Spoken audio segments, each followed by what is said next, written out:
and you take a slightly different perspective or approach to this. Can you explain the immigration problem through the scientific lens? Well, I certainly can. And I thank you for this moment to speak to everyone, whether they're in California or across the nation, all the way to Maine, because what's happening to the United States is going to affect every American citizen, whatever their race, creed, or color. And I hope that everyone appreciates that this is not about race, creed, or color. This is about carrying capacity, a healthy biosphere, and certainly the future for all children of all Americans and really all the creatures that share this planet with us. As a six-continent world traveler, you can imagine I have seen from the Arctic to Antarctica and across Asia and South America and Australia and Indochina and Europe, many of the things that most people don't see.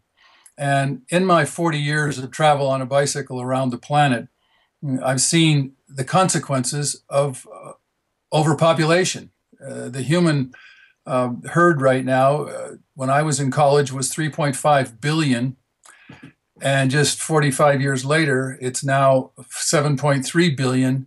It's growing by 80 million net gain every single year and adding 1 billion every 12 years, and is expected to reach well over 10.1 billion humans within 35 years.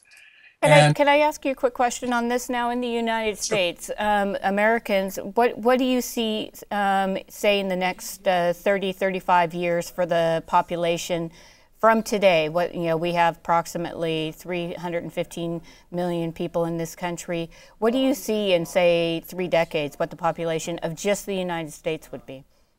Well, as a matter of fact, the exact number is that we are at 321.6 million Americans right now. And at the current growth rate of 3.1 million per year, we are going to reach 438 million. That is a demographic fact. The U.S. Census Bureau backs that up. U.S. population projections by Fogel-Martin back that up. And also that's supported by the Pew Research Center. So you have to understand that we are on course and we will attain 438 million from the current 321 million. So that's well over 120 million, or about 115 million added people from this day forward. But I want to have every person understand the ramifications of adding 138 million people since we reached 300 million back in October of 2006. And that is this. What does that look like? Well, I can tell you. Adding 138 million people to the United States in this short amount of time means we will double the populations of the cities, in fact, 35 of our most populated cities. So New York City will jump from 8.3 million to 16.6 million, Chicago from 6 million to 12 million. A place like Denver, Colorado will go from 2.5 million to 5 million, and Los Angeles will reach from 11 million currently to 22 million. And in fact, the state of Florida, with 18 million right now, is expected to add a doubling and hit 36 million by 2050. That's 35 years from now. And California, which has 38 million, and I lived in San Diego back in 1965 when there were only 15 million in the whole state of California. California is expected to jump somewhere around 15 million to even 20 million. And it will jump from 38 million to as high as 58 million, somewhere close to that. So the crisis is this. We have 7 states with water shortages right now. We import 7 of 10 barrels of oil, and our resources are running out very quickly for all the things that make a first world country operate. And so what we all face is a degraded future. In fact, as I've seen all the third world countries, one of the great tragedies of them is the fact that their people are, again, those 80 million net gain is happening all in the third world because first world countries have chosen 2 children or less per family since 1970, which is America's birth rate. And so they are all overrunning and overwhelming their carrying capacity. And it's all about carrying capacity, how much people how much the land can hold, how many can it water, can it feed, can it house, can it have enough energy to warm them. And so if you add 138 million people to the United States of America, how are you going to have all those cities doubled in population? How are you going to water them and feed them and house them and transport them and then school them and educate them, medicate them, provide jobs for them, and still maintain a viable environment? The biosphere, the more you pour coal and gas and all sorts of particulate into it, and the oceans begin, to warm even more, this kind of acceleration of consequences is going to bite us. And that's why we need to have a national discussion on the carrying capacity of America, how much more we can hold viably and sustainably for the future, not just for now. Okay, and let me ask you this then. It kind of sounds like the conversation that you're having here sounds a little bit like the climate change people out there, but are you saying that if we simply are able to reduce the population or slow or stop the growth rate, that we could actually help the environment by doing such a thing? Well, there's no question. The environment's a tough cookie if we gave it a chance to recover. Here's one of the great tragedies. If we add this 138 million people, please realize that that's 138 million people who need cars. That's 138 million people who need houses. You have another 138 million more people who are using up, incredible amounts of wilderness. I'll give you an example. It's called ecological footprint. Somebody living in Ethiopia has a 0.4 acres of land that they need to use to grow food and to house themselves and take care of their lives.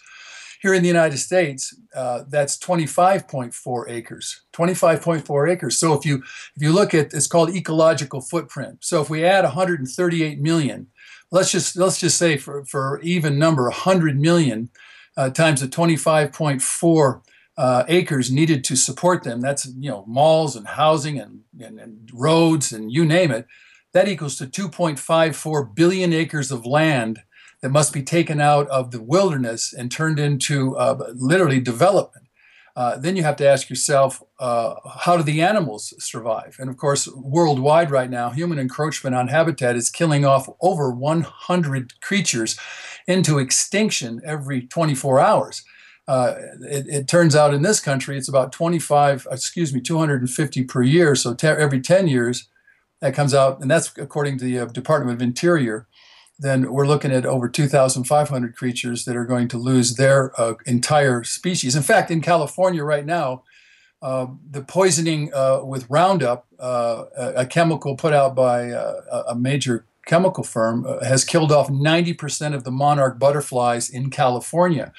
And I've seen them hanging off the trees because I've pedaled California 6 times, the length and width of California in the last 40 years. So I've seen it.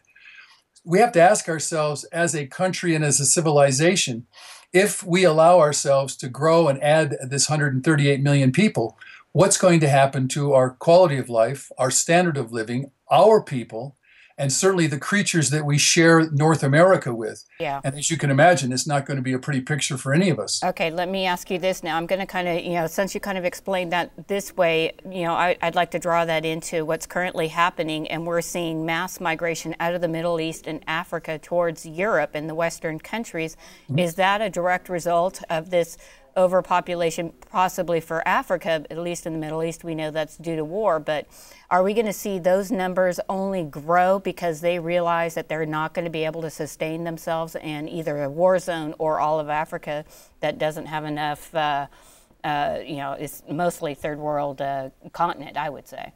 Well, that's exactly correct. I mean, one of the reasons that the Egyptian spring happened several years ago was because of food prices.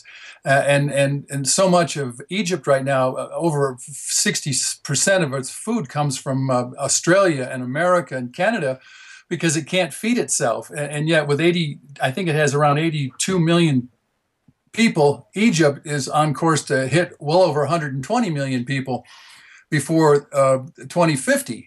And so it is about starvation, and it is about water, and it is about resources, and it's about food. And ironically, all those people pouring into Europe right now, and they have been for the last 30 years, they've been pouring into America at over 1 million every year. They're all refugees. They have overrun the carrying capacity of their countries. And so you have fights for resources, you have fights for water, and you have fights for land. And as a matter of fact, the ironic aspect of Africa right now is that at 1.1 billion people, its fecundity rates are so huge that it will double to 2 billion by 2050 and 4 billion before the end of the century. So there's no end to the line of these desperate people.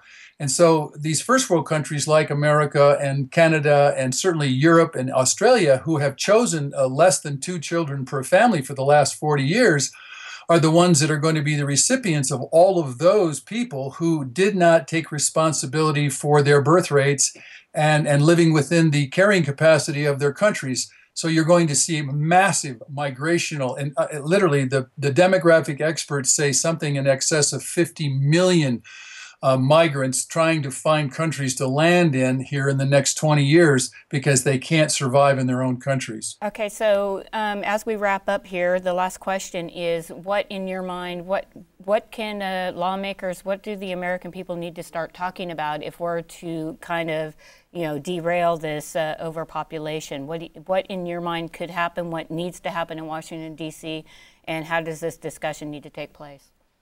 The discussion is this, that the American people need to demand of their lawmakers and the President of the United States, or the forthcoming president, a total shutdown on all legal and illegal immigration. That alone would allow the American people to come to the fruition of a stabilized and viable population that could live within the carrying capacity of North America. And that way, we could then help all of these other people from all of these other countries with birth control and with water and with food and all of the technical aspects of keeping a survival and viability in their own countries. Because in the end, they're going to have to either solve their fecundity rates on their own and become viable in their carrying capacity of their countries, or they're simply going to be the 4 horsemen of the apocalypse, if you will. It's just called nature. She is very brutal and she is merciless, and you're going to see tremendous die-off rates, which are already at over 18 million a year. That's 10 million children and 8 million adults starved to death. So kind of like the dinosaurs, you're saying they could go off to the dinosaurs and centuries from now they could be the next oil? Essentially because we don't collect a lot of all the phyto green, but yet there's no question you're going to see some huge consequences that will be irreversible and unsolvable. So I'm asking the American people in first world countries to take charge of the future by demanding immigration shutdowns and then helping these people in their own countries. And then finally, a world discussion by all the world leaders that the human race has to come to terms with population. We need a world population conference, and we need to have all of the religious leaders like the Pope and Islam start talking about a viable human race that can stand and feed itself and operate on this planet in now and in perpetuity, and not kill off all the other rest of the creatures and destroy the biosphere in the process. So okay. that really is the final analysis that we need to talk about. Okay, great. Thank you so much, Frosty. It's a pleasure. Thank you. I'll give you a call on the other side.